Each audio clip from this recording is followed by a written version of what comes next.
So I will start with talking about how I used to be, like before 2020, how I had always carried myself, what I thought about myself, how I looked at my life, and the surroundings that impacted me to be how I was before.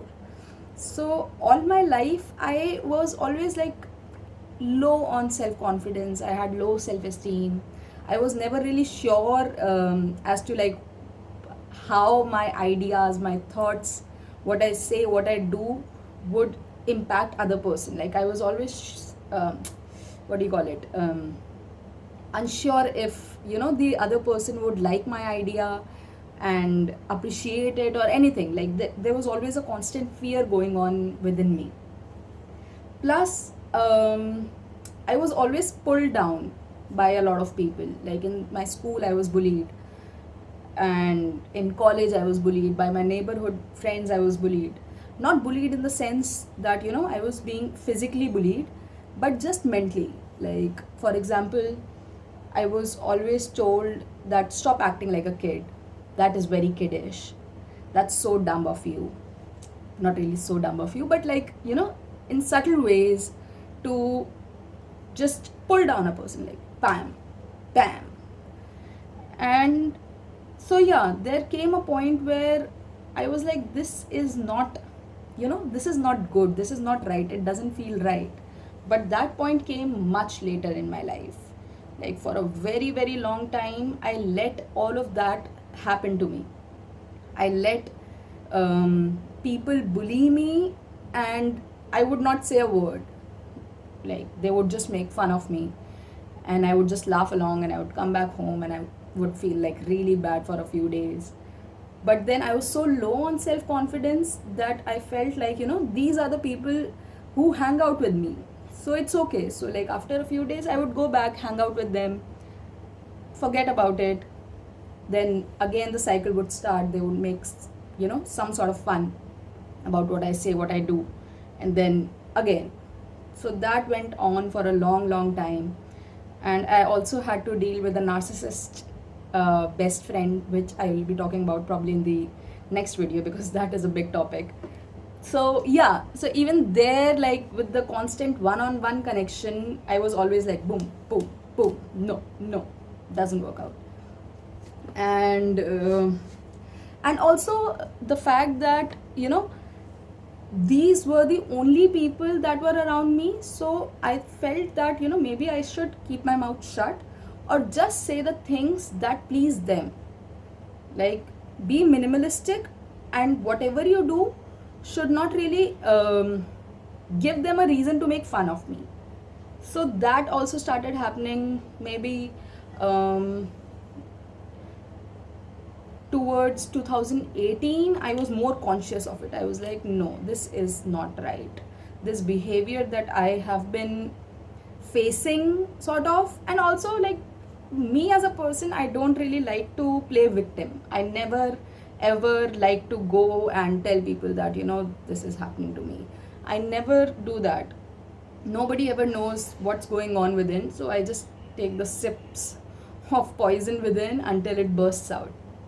um, so yeah, that is how we came up to the what do you call it, the burning point or the peak, where I was like, okay, this is something weird, and I have to change the situation somehow. I have to cut my cords with these people. I have to stop hanging out with them because they don't make me feel good. It's okay if I have to be alone. It's okay. I would rather be alone, but I would not want to be in this zone. No. So that was my first step to realize what's going on. So while this was all happening, like while I was still in the middle of the bully gang and was also growing up, I got into college. I was more free. I could travel. So I started traveling a bit. I was going to places, I was clicking pictures, making videos, and then I had my Instagram profile, which I was really, really attached to. And I would post pictures. I would look forward to people following me, liking my pictures, commenting on my pictures. Then there were some special people who I, used to seek validation from. Like if this person likes my picture, wow, I'm gonna sleep good at night. So still very low self-esteem, very low self-confidence, because nothing was coming from within, everything was coming from without, like from the external situation. So happiness was still nowhere close to my, my grip. I That was something that was not in my hand.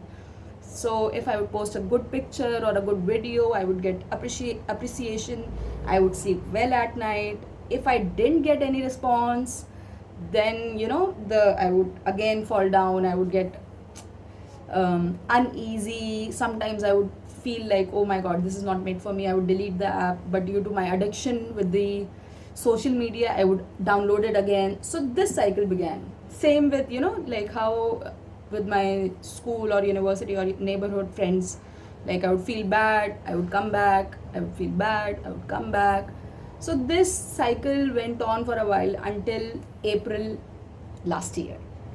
That was the time when I decided that, okay, this has to stop. Like there has to be an end to this, because it just feels like, I'm the little puppet, and the whole, the people around me are just controlling me the way they want to. And that's how it is happening. Like there's nothing in my hand. There's no happiness if there's no appreciation or validation or anything like that. Within is fully empty. So yeah, then came the point where I realized that, okay, this bottle, this happiness bottle, why is somebody else filling it, and why is somebody else emptying it? Why am I not in charge of my own bottle? So that was the time when I was like, okay, bus, enough. I am going to delete my Instagram, and I will find this happiness within myself, not from outside, from within. So then I finally decided that, it's time for me to cut off all these cords. I need to delete my Instagram, Facebook, WhatsApp, everything that was unnecessary and that was only sucking the whatever that was left, whatever that was left after all the pinning down and stuff, and there was not much.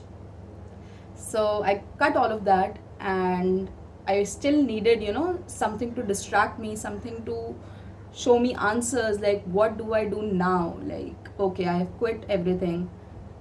How do I go for happiness now? Like, what is the next step? So I remember my brother had told me that, Shiva, this is the book, and I really had fun reading it, and I think that you should also read it.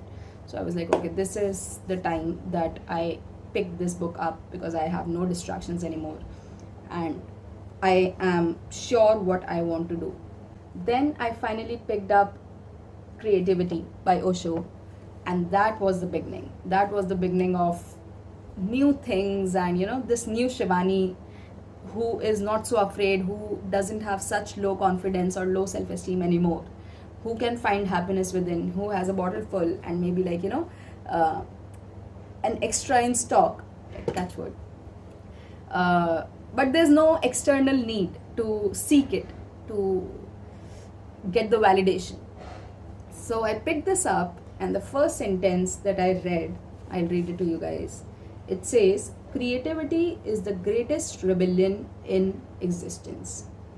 If you want to create, you have to get rid of all conditionings. Otherwise, your creativity will be nothing but copying. So this made me think. Like, I loved the first sentence, and I was like, okay, 1 second. Whatever I've been thinking was always ridiculed, because it didn't fit the, I'm not saying that, I'm the wallflower or anything, but like in general, my ideas were always a bit just something, like not the usual stuff, and that's why they were always ridiculed as well. So yeah, this made me think that, okay, this is something that I could read and see how it goes. And yeah, this was the beginning.